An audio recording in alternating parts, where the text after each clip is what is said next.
Hello friends. तो हम DT का नेक्स्ट रिवीजन लेक्चर स्टार्ट करते हैं।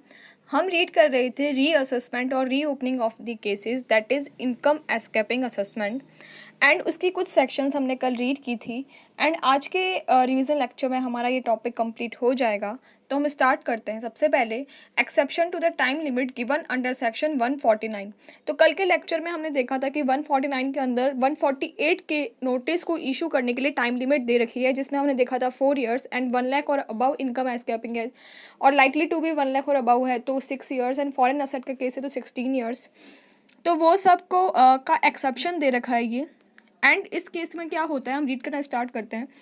ये क्या बोलता है, where assessment already done under section 143(3) और 147, then no action under section 147 beyond 4 years from the end of relevant assessment year if assessee furnish the return of income and disclose the truly fully all material facts necessary for the assessment. तो basically ये section क्या बोलता है कि अगर किसी भी assessee का असेसमेंट ऑलरेडी हो चुका है 143(3) के अंदर या फिर 147 के अंदर, एंड असेसी ने अपना return of income timely file किया था, एंड उसने जो भी उसको असेसिंग ऑफिसर को सारे जो भी फैक्ट्स थे वो ट्रूली एंड फुल्ली डिस्क्लोज किए थे, तो उस केस के अंदर जो इनकम एस्केपिंग असेसमेंट है बियॉन्ड 4 ईयर्स नहीं हो सकता है। मतलब एओ हाईएस्ट टू ईयर के एंडिंग से 4 ईयर्स 4 ईयर्स तक इनकम एस्केपिंग के लिए नोटिस इशू कर सकता है। ठीक है, क्योंकि यहाँ पर जो बेसिकली मिस्टेक है वो एओ की है, यहाँ पर असेसी की कोई भी मिस्टेक नहीं है, क्योंकि उसने सारे जो फैक्ट्स थे वो ट्रूली फुल्ली डिस्क्लोज कर दिए थे।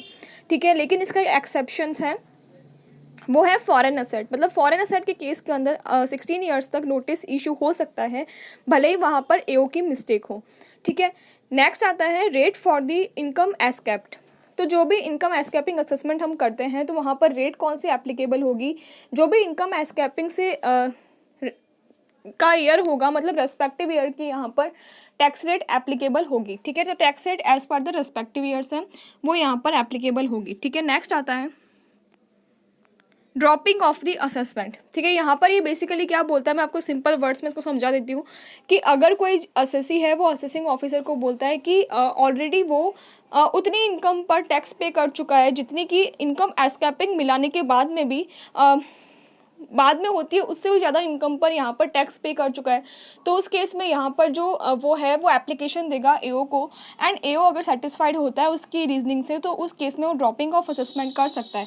फॉर एग्जाम्पल, मान लो असेसी की इनकम है, उसने 10 लाख शो की, एंड जब असेसिंग ऑफिसर ने क्या किया, उसमें से कुछ 7 लाख की एक्सपेंडिचर है वो डिसअलाउड कर दिए, तो टोटल 17 लाख की इनकम पर उसने टैक्स उसका लगा दिया। लेकिन ऐसा था कि 7 लाख पर टैक्स नहीं लगना चाहिए था, वो उसने जो 7 लाख डिसअलाउ किए थे वो सही नहीं था ट्रीटमेंट, लेकिन असेसी ने उसके खिलाफ कोई भी अपील डिवीज़न में वो नहीं गया, एंड उसने 17 लाख पे टैक्स पे कर दिया।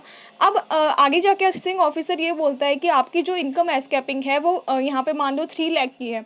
ठीक है, तो टोटल कितना हुआ 13 लाख, लेकिन असेसी ऑलरेडी 17 लाख पे टैक्स पे कर चुका है, तो यहाँ पर उसको वापस से अगर वो एप्लीकेशन देता है, असेसिंग ऑफिसर यहाँ पे सेटिस्फाइड हो जाता है उसकी रीजनिंग से, तो उस केस में वो ड्रॉपिंग ऑफ असेसमेंट कर सकता है। आई होप आपको ये समझ में आया होगा।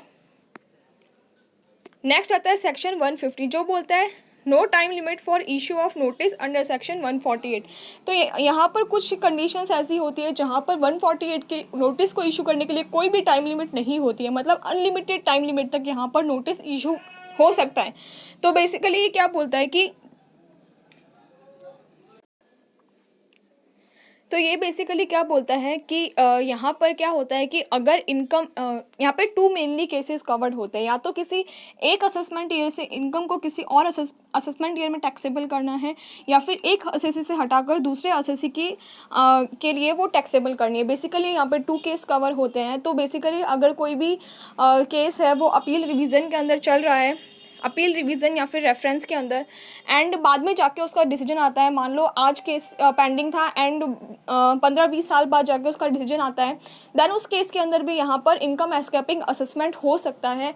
उसके लिए इशू करने की नोटिस कोई टाइम लिमिट नहीं है। ठीक है, लेकिन यहाँ पर आपको एक बात ध्यान रखनी है कि जब जो भी केस पेंडिंग था, जो भी मैटर है वो पेंडिंग था अपील के अंदर, ठीक है, तो जब उस मैटर का असेसमेंट ऑर्डर आया था अपील में जाने से पहले, तो उस असेसमेंट ऑर्डर को आने की डेट को क्या उसका इनकम एस्केपिंग हो सकता था क्या?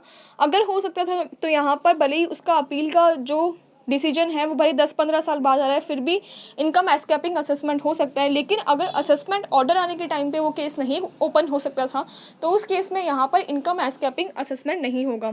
फॉर एग्जाम्पल मान लो यहाँ पर कोई मिस्टर ए है, उसकी कोई भी केस पेंडिंग थी एंड 10-15 साल बाद जाके उसका डिसीजन आता है कि वो जो इनकम थी वो मिस्टर ए की नहीं होके और मिसेज ए की थी, ठीक है। तो उस केस के अंदर यहाँ पर मिसेज ए की के लिए वो टैक्सेबल हो जाएगी एंड उसका इनकम एस्केपिंग असेसमेंट हो सकता है, ठीक है। लेकिन हमें ये देखना है कि जो मिस्टर ए का असेसमेंट ऑर्डर आया था अपील में जाने से पहले, क्या उस दिन मिसेज ए का जो केस था वो ओपन हो सकता था क्या?